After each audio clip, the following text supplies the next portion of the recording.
Welcome to iOS 12 Developer Beta versus Android P or Pi, now known as Android 9. So in this video, we're going to take a look at both of these softwares to kind of help you to see which one you're going to want to go with here in this coming iPhone Pixel season. This is what we're going to be working with in terms of software. Okay, so you can see I'm confirming their softwares here, Android Pie on the right, and we do have iOS 12 to confirm that further.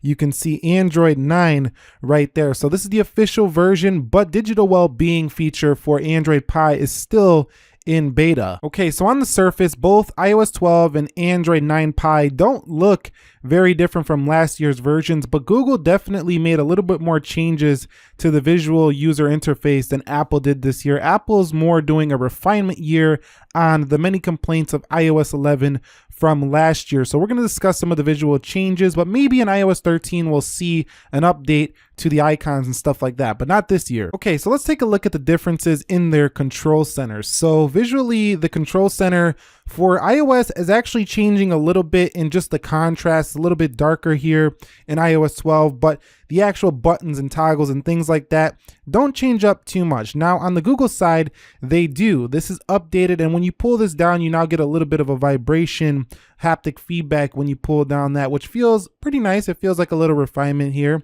And you could still add toggles in the control center part or notification tray of the Pixel 2. So definitely a different UI going on for this side, a little bit more modern and clean than last year's Pixel on Android 8. But iOS 12, basically the same as iOS 11 in the control center area. So I should also mention in settings, it's more colorful now, redesigned icons here along the side of your menu, making for a colorful experience on the Pixel now. We've had this on iPhone already, but welcome to the world of color for at least the stock Android experience. Now, one of the biggest changes here is the new gesture-based UI here for the Google Pixel 2 XL. It kind of gets similar to an iPhone 10 where you have to swipe up on here and go ahead and go into your applications tray. Now it's horizontal versus the vertical. You can also use this little gesture bar to kind of swipe through the applications down here. But however, if you do have a lot open, you kind of have to use this one because,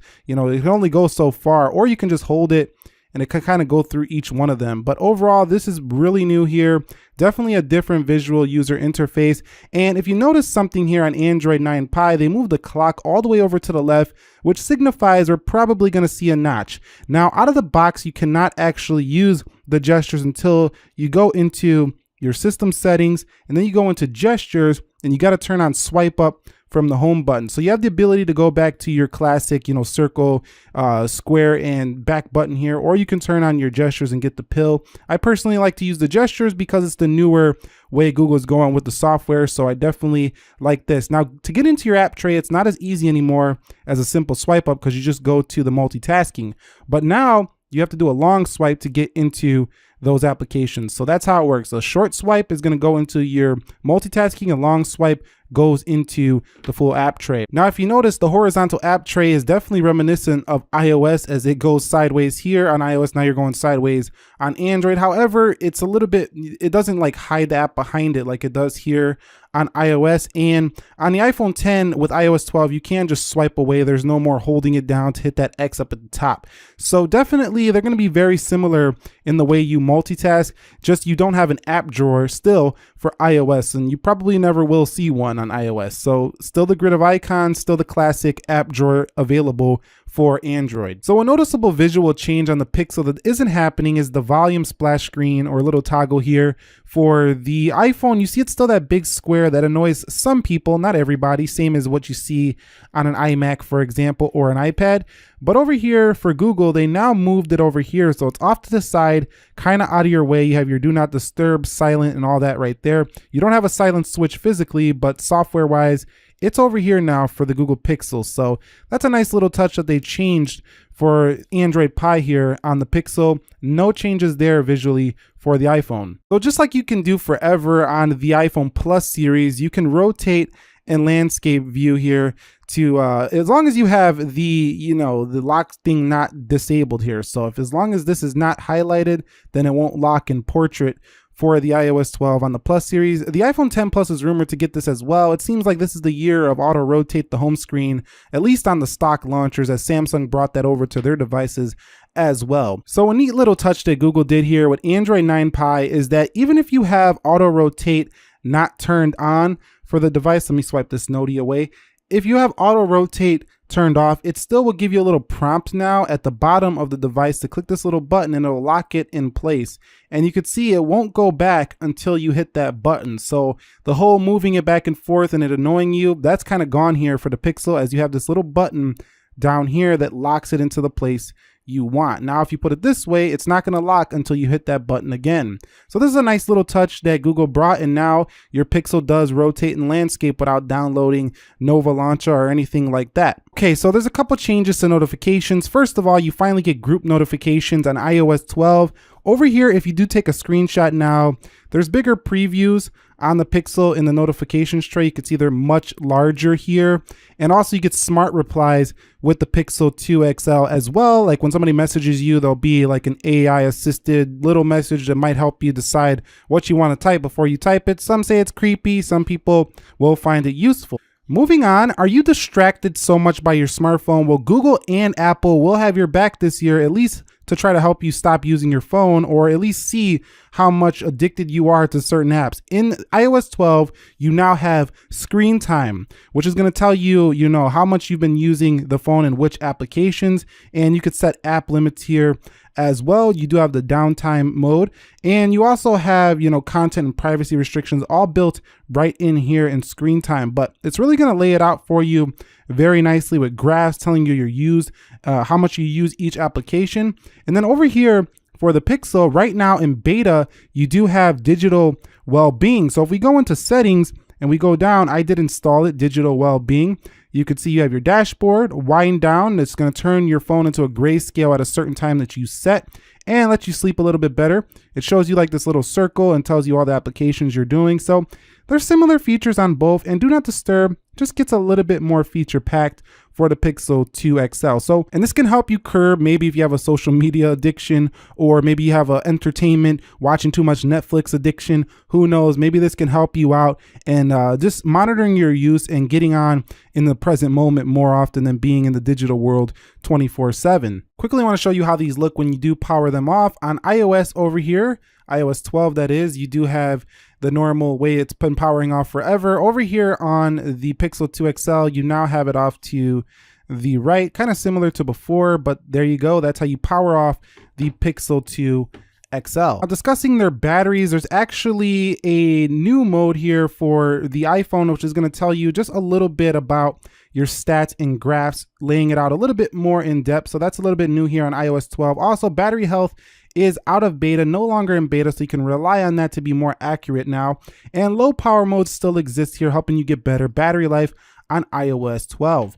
Now over here for Android 9 Pie, we have the new adaptive battery mode. So if we go into settings and we go into battery, let's go into battery. We have the new adaptive battery, which basically is going to figure out, how you use your phone and shut down old applications you're not using in the background.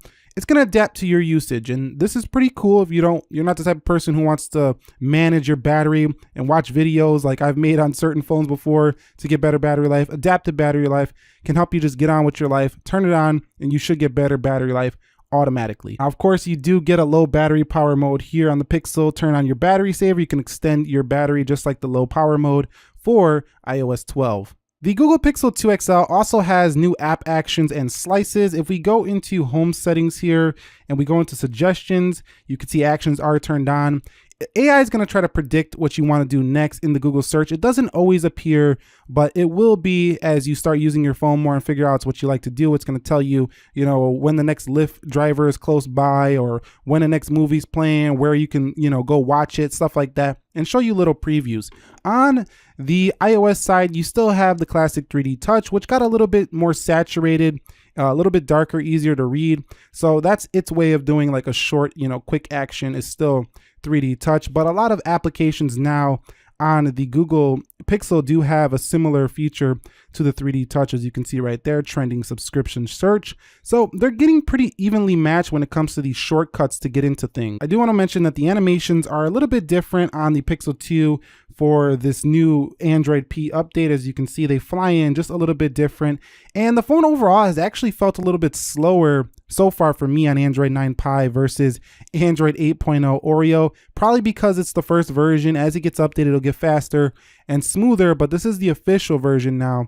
Over here on iOS 12, this has similar animations to before, but they're just quicker now. So the iOS applications have been running fantastic here for iOS 12, and I think iPhone users, you have a lot to look forward to when it comes to the speed and fluidity of your device here this year. iOS 12 is really going to rock it, and GM builds later in the year, or well, probably within a month now, are going to probably bring even more speed improvements. So iOS 12 looking very good so far in terms of performance. And that's not to say the Pixel 2 is not performing well. It's performing very well. I just found that it feels a little bit slower than it did on the prior Android 8.0 version I was on, but the new gesture UI is very slick and smooth. Lastly, battery life has definitely improved for the Pixel 2 XL, and battery life actually has improved on iOS 12 as well. So both sides of the coin this year are getting improvements to the battery department, which is always good. In conclusion, both are very much still very capable smartphones. iOS 12 is still the very Apple experience. So if you're into this ecosystem and you love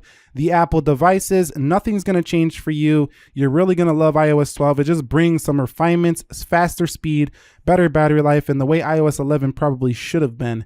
Now, on the Pixel side, you just get more features and more refinements, and you change up the UI a little bit. They're probably going to adopt a notch here with the Google Pixel on Android 9 Pie. But if you use Pixel on 8.0, you're going to know how to use this. It's not that difficult to use. It's just bringing some refinements, making the Pixel experience just a little bit better, but still it's a very Android experience. And if you're in Google's ecosystem, you're really going to like what Android 9 is bringing. But as always with Android, the customization factor is still there. You're not forced to use the gestures if you don't want. So that's it. That's iOS 12 versus Android 9 Pie. Both of these are fantastic softwares, but I do think that Google is definitely more on the AI, more trying to be more search assistant style of software, whereas Apple's is more about the apps, about the app polish, you know, just giving you what you've been knowing, what you've had forever, with a few more features just to make your iPhone experience a little bit more feature packed. Still very, you know, similar to iOS 10, iOS 11,